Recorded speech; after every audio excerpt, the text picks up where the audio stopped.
Perguntas e respostas de O Livro dos Espíritos. Livro 3º. As Leis Morais. Capítulo 5. Lei de Conservação. Instinto de Conservação. Pergunta número 702. O instinto de conservação é uma lei natural? Sem dúvida. Ele é dado a todos os seres vivos, qualquer que seja o grau de sua inteligência. Em uns, ele é puramente maquinal. Em outros, ele é racional. Pergunta número 703. Com qual objetivo Deus deu a todos os seres vivos o instinto de conservação? Porque todos devem concorrer para os objetivos da providência. É por isso que Deus lhes deu a necessidade de viver. Aliás, a vida é necessária ao aperfeiçoamento dos seres e eles o sentem instintivamente sem se aperceberem. Meios de conservação. Pergunta número 704. Deus, dando ao homem a necessidade de viver, fornece-lhe sempre os meios? Sim, e se não os encontra é porque não os compreende. Deus não poderia dar ao homem a necessidade de viver sem dar-lhe os meios. Por isso faz a terra produzir para fornecer o necessário a todos os seus habitantes, porque só o necessário é útil, o supérfluo não o é jamais. Pergunta número 705. Por que a terra não produz sempre bastante para fornecer o necessário ao homem? É que o homem a negligencia, o ingrato. É todavia uma excelente mãe. Frequentemente também, ele acusa a natureza pelo que resulta de sua imperícia ou de sua imprevidência. A terra produziria sempre o necessário se o homem soubesse se contentar. Se ela não basta a todas as necessidades, é porque o homem emprega no supérfluo o que poderia ser dado ao necessário. Veja o árabe no deserto. Ele encontra sempre com que viver, porque não cria para si necessidades artificiais. Quando a metade dos produtos é esbanjada para satisfazer fantasias, o homem deve se espantar de nada encontrar no dia de amanhã, e há razão para lastimar-se de estar desprovido quando vem o tempo da escassez? Em verdade, eu vou-lo disse, não é a natureza que é imprevidente, mas o homem que não sabe se regrar. Pergunta número 706. Por bens da terra, somente devem se entender os produtos do solo? O solo é a fonte primeira de onde provém todos os outros recursos, porque, em definitivo, esses recursos não são senão uma transformação dos produtos do solo. Por isso é preciso entender, pelos bens da terra, tudo aquilo de que o homem pode desfrutar neste mundo. Pergunta número 707. Os meios de existência frequentemente fazem falta a certos indivíduos, mesmo em meio à abundância que os cerca. A que se deve atribuir isso? Ao egoísmo dos homens, que não fazem sempre o que devem. Depois, e o mais frequentemente, a eles mesmos. Procurai e encontrareis. Estas palavras não querem dizer que basta olhar a terra para encontrar o que se deseja, mas que é preciso procurá-lo com ardor e perseverança, e não com fraqueza, sem se deixar desencorajar pelos obstáculos que, frequentemente, não são senão meios de pôr à prova vossa constância, vossa paciência e vossa firmeza. Se a civilização multiplica as necessidades, ela multiplica também as fontes de trabalho e os meios de viver, mas é preciso convir que sob o aspecto muito lhe resta ainda a fazer. Quando ela tiver terminado sua obra, ninguém poderá dizer que lhe falta o necessário senão por sua falta. A infelicidade para muitos resulta de tomarem um caminho que não é aquele que a natureza lhes traçou. Então, lhes falta a inteligência para terem êxito. Há para todos lugar ao sol, mas com a condição de aí tomar o seu e não o dos outros. A natureza não poderia ser responsável pelos vícios da organização social e pelas consequências da ambição e do amor próprio. Entretanto, precisar-se-ia ser cego para não se reconhecer o progresso que se efetua sob o aspecto entre os povos mais avançados. Graças aos louváveis esforços que a filantropia e a ciência juntas não cessam de fazer para o melhoramento do estado material dos homens, e malgrado o aumento incessante das populações, a insuficiência da produção atenuada pelo menos em grande parte, e os anos mais calamitosos não têm nada de comparável aos de outrora. A higiene pública, esse elemento tão essencial da força e da saúde, desconhecida de nossos pais, é objeto de uma solicitude esclarecida. O infortúnio e o sofrimento encontram lugares de refúgio. Por toda a parte, a ciência contribui para aumentar o bem-estar. Pode-se dizer que alcançou a perfeição? Oh, certamente não. Mas o que se faz dá medida ao que se pode fazer com a perseverança, se o homem for bastante sábio para procurar a sua felicidade nas coisas positivas e sérias, e não nas utopias que o fazem recuar ao invés de avançar. Pergunta número 708. Não há situações em que os meios de existência não dependem de modo algum da vontade do homem e onde a privação do necessário, o mais imperioso, é uma consequência da força das coisas?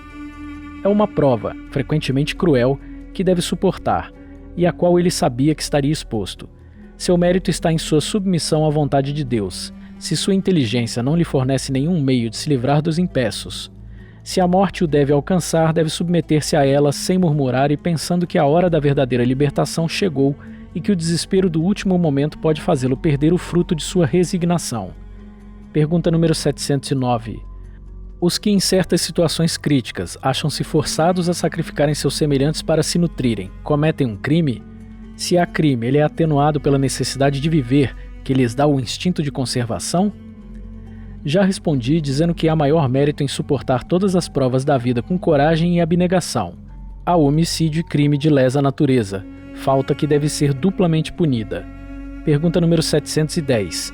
Nos mundos em que a organização é mais depurada, os seres vivos têm necessidade de alimentação? Sim, mas seus alimentos estão em relação com sua natureza. Esses alimentos não seriam bastante substanciais para vossos estômagos grosseiros e da mesma forma eles não poderiam digerir os vossos. Gozo dos bens terrestres.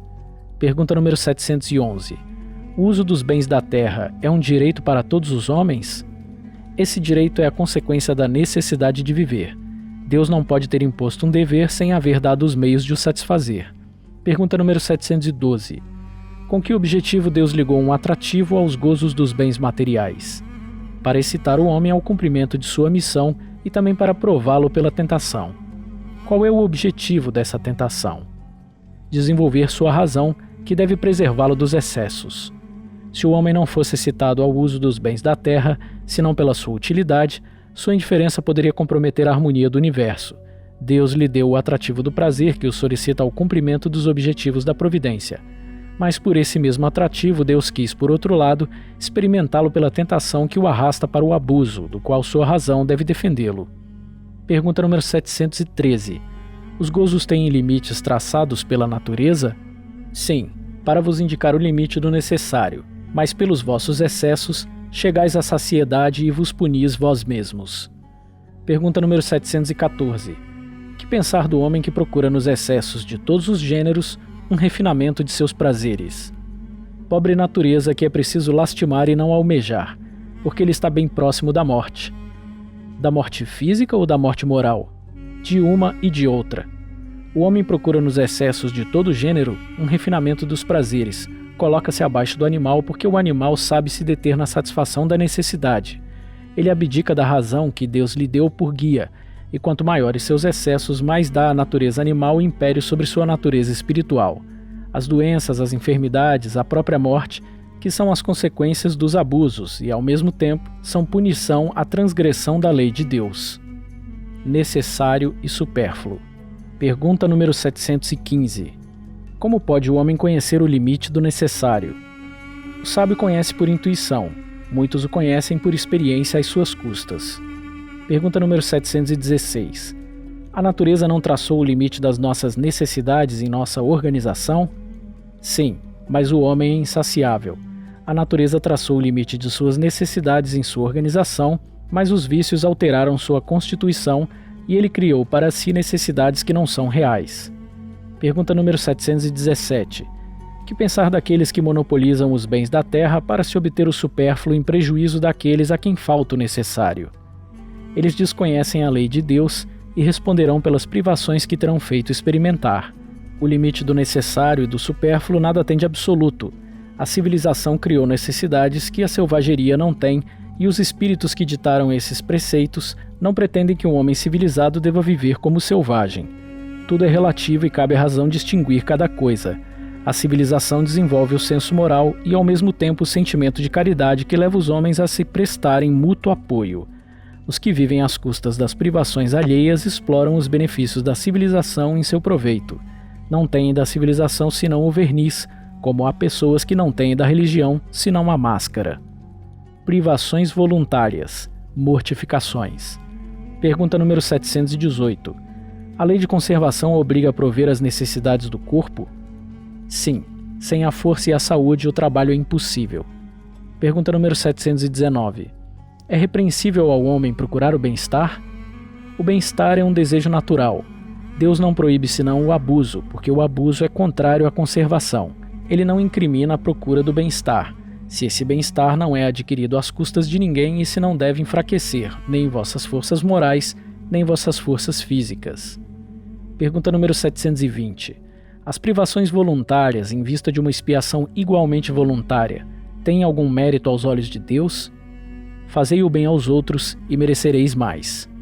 Há privações voluntárias que sejam meritórias? Sim, a privação dos prazeres inúteis, porque ela desliga o homem da matéria e eleva sua alma. O que é meritório é resistir à tentação que solicita aos excessos ou ao gozo das coisas inúteis e tirar do seu necessário para dar àqueles que não têm bastante.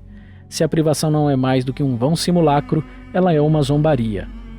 Pergunta número 721.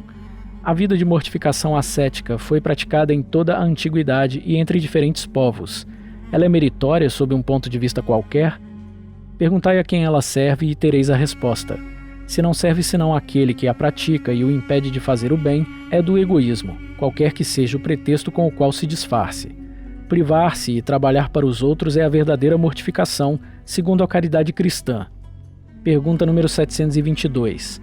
A abstenção de certos alimentos, prescrita entre diversos povos, é fundada na razão? Tudo aquilo com o qual o homem pode se nutrir sem prejuízo de sua saúde é permitido, mas os legisladores puderam interditar certos alimentos com um fim útil e para dar mais crédito às suas leis, eles a apresentaram como vindas de Deus. Pergunta número 723.